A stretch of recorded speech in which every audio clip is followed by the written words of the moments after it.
तुम्ही पाहत आहात MCN न्यूज मराठी।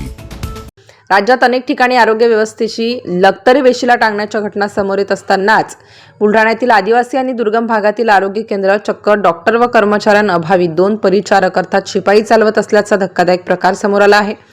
इतकंच काय तर या रुग्णालयाच्या परिसरात लाखो रुपये किमतीचा अवैध साठाही जाळण्यात आल्याचा धक्कादायक वास्तव समोर आला आहे। बुलढाणा जिल्ह्यातील आदिवासी बहुल संग्रामपूर तालुक्यातील वसाली प्राथमिक आरोग्य केंद्रातील आरोग्य व्यवस्थेची लक्तरे वेशीला टांगण्याचा हा प्रकार समोर आल्याने खळबळ उडाली आहे।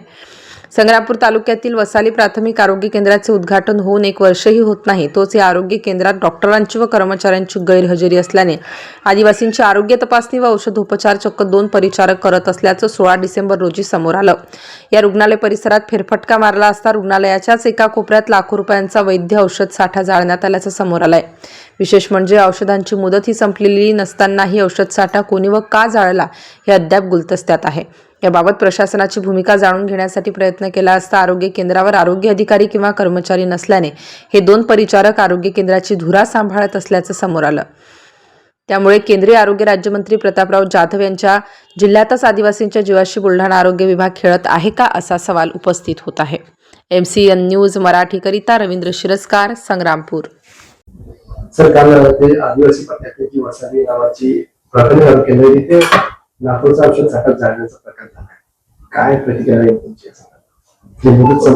आपली बातमी बघून मी प्राथमिक चौकशीसाठी तालुका आरोग्य अधिकाऱ्यांना सूचना दिलेल्या आहेत। प्राथमिक दृष्ट्या त्या व्हिडिओत तर दिसतंय की मेडिसिन जाळलेली आहे। आता ते एकतर एक्सपायर व्हायला नको होती, एक्सपायरीच्या आधीच वापरून टाकायला पाहिजेत किंवा दुसऱ्या प्राथमिक आरोग्य केंद्राला द्यायला पाहिजे होती। आणि बगर एक्सपायर झालेली पण मेडिसिन जाळल्याचं बातमीमध्ये आहे। या दोन्ही गोष्टीची आपण सखोल चौकशीचे आदेश दिलेले आहेत। चौकशी अंती त्याच्यामध्ये जो कोणी दोषी असेल त्याच्यावर डेफिनेटली कारवाई केली जाईल। दुसरं सांगायचं म्हणजे आउटसोर्सिंगचा स्टाफ आहे, नवीन स्टाफ आहे, यांना तेवढं नॉलेज नाहीये।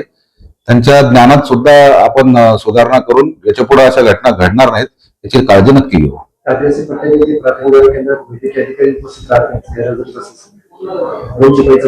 दोन्ही पण वैद्यकीय अधिकारी हे कंत्राटी आहेत, आउटसोर्सिंग याच्या तदर्थ मधले। एक मेडिकल ऑफिसर नियमित असते, परंतु काल दुसरा जो वैद्यकीय अधिकारी होता तो इलिगली जर गैरहजर असेल तालुका हेल्थ ऑफिसरला वगैरे कुणाला न विचारता त्याच्या कंत्राटी स्वरूपाच्या सेवा आम्ही समाप्त करून टाकू।